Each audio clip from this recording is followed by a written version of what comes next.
नमस्कार दोस्तों, मैं बहुत बहुत स्वागत करता हूं आप सभी का एक बार फिर आपके अपने ही यूट्यूब चैनल एवरीडे बैंकिंग में, जहां पे आपको अलग अलग बैंकों के प्रोडक्ट्स और उनकी सर्विसेज के साथ साथ और भी बहुत सारे महत्वपूर्ण फाइनेंशियल इन्फॉर्मेशन दिए जाते हैं। और दोस्तों, आज की इस वीडियो में हम बात करने वाले हैं स्विफ्ट कोड के बारे में, जो कि बेसिकली बहुत ही ज़्यादा अंडररेटेड चीज़ है और जिसका इस्तेमाल सिर्फ वही लोग करते हैं जो कि ऑनलाइन अर्निंग करते हैं, जैसे कि कोई यूट्यूबर है या फिर कोई ब्लॉगिंग वगैरह करते हैं, या फिर वैसे बहुत सारे लोग जो एज अ फ्रीलांसर काम करते हैं, अलग अलग फॉरेन प्रोजेक्ट्स पे काम करते हैं, या फिर अगर आपके कोई नाते रिश्तेदार या फिर आपका कोई दोस्त देश से बाहर रहता है, किसी अदर कंट्री में रहता है और वो वहाँ से ऑनलाइन तरीके से आपके खाते में पैसे भेजना चाहता है, तो वैसे में उसे ज़रूरत होती है एक स्पेशल कोड का, जो कि स्विफ्ट कोड होता है। उसी के माध्यम से कोई इंटरनेशनली आपके खाते में पैसे भेज सकता है। दोस्तों, अगर बात करें अपने देश में कि अगर विद इन अपने कंट्री में डोमेस्टिक अगर किसी को कुछ ट्रांजैक्शंस वगैरह करने होते हैं, किसी को कुछ पैसे डिपॉजिट करने होते हैं किसी दूसरे के अकाउंट में, तो उसके लिए उन्हें दो चीज़ों की ज़रूरत होती है, जैसा कि आप सभी जानते हैं।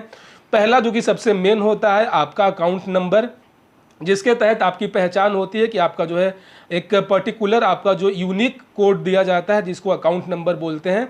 और साथ ही साथ उसके बाद होता है एक आईएफएससी कोड, जो कि सबसे बड़ा रोल प्ले करता है अपने देश के अंदर ही कहीं से कहीं भी पैसे भेजने के लिए।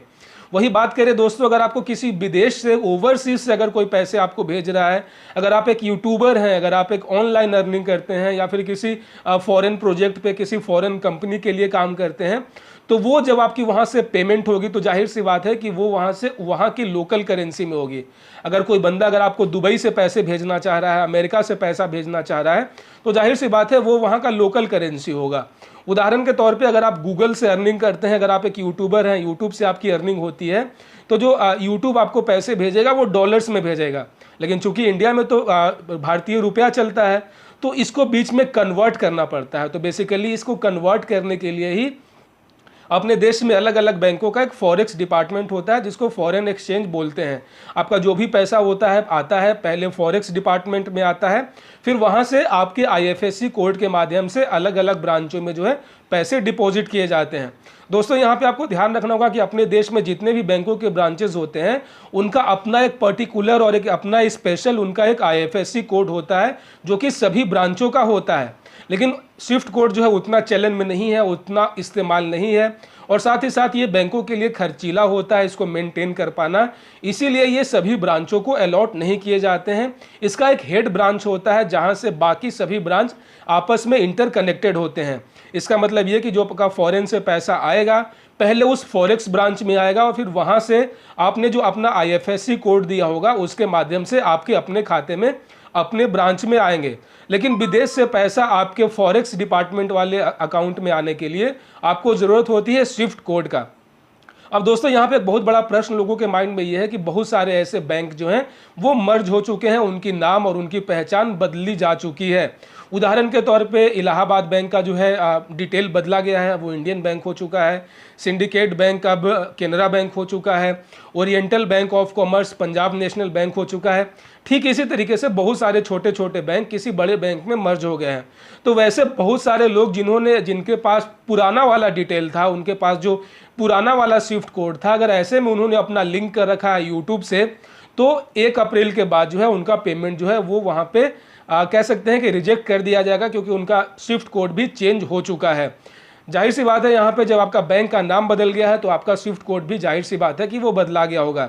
ऐसे में आपको ज़रूरत है अपने बैंक से कांटेक्ट करने का और आपको जो लेटेस्ट अपना जो स्विफ्ट कोड है उसको अपडेट करने का। अब जहाँ से आपकी पेमेंट आती है वहाँ से आपको वहाँ पे जाकर बैंक का नाम तो चेंज करना ही करना है, अकाउंट नंबर बिल्कुल सेम ही रहेगा, लेकिन जो आपका आईएफएससी कोड है वो बदला जा चुका है, और साथ ही साथ जो आपका स्विफ्ट कोड है उसमें भी बदलाव किए गए हैं। इसीलिए दोस्तों, जितने भी यूट्यूबर्स लोग हैं या फिर ऑनलाइन जो भी अर्न करते हैं, उन सभी को ज़रूरत है 1 अप्रैल के बाद अपने गूगल के एडसेंस में जाकर अपना स्विफ्ट कोड के साथ साथ बैंक का नाम और अपना जो है आईएफएससी कोड बदलाव करने का। नहीं तो जो आपका पेमेंट है वो होल्ड हो जाएगा और वो वापस जो है 15 दिनों के बाद वापस गूगल में चला जाएगा। तो इससे आपको फालतू में परेशानी होगी, फालतू में डिले होगा। तो क्यों ना खुद को है पहले ही तैयार कर लें, पहले ही सारा अपडेशन कर लें। इसीलिए दोस्तों ये काफ़ी इंपॉर्टेंट है उन सभी लोगों के लिए जो कि ऑनलाइन अर्निंग करते हैं और वो डॉलर में कमाई करते हैं और उनका पैसा जो है स्विफ्ट कोड के माध्यम से अपने देश में, अपने यहाँ के सरकारी बैंक या फिर प्राइवेट बैंक के खातों में आते हैं। इसलिए दोस्तों अगर आपका बैंक अगर मर्ज हो चुका है, अगर आपके बैंक का नाम चेंज हुआ है, स्विफ्ट कोड चेंज हुआ है, तो जाहिर सी बात है आपका स्विफ्ट कोड भी चेंज हो चुका होगा। तो आपको जो है अपने बैंक से कांटेक्ट करके अपना स्विफ्ट कोड जो है वो अपडेट कर लें। दोस्तों आशा करता हूँ इस वीडियो से आपको सारा पिक्चर क्लियर हो गया होगा, सारा सीन क्लियर हो चुका होगा। इससे संबंधित अगर आपके मन में कोई और दुविधा है, कोई और कन्फ्यूज़न है, कोई और प्रॉब्लम है, तो आप मुझे कमेंट कर सकते हैं। मुझे बहुत खुशी होगी आप सभी के सवालों का जवाब देने में। दोस्तों मिलते हैं किसी और वीडियो में किसी और नई जानकारी के साथ। तब तक अपना बहुत सारा ख्याल रखें। जय हिंद।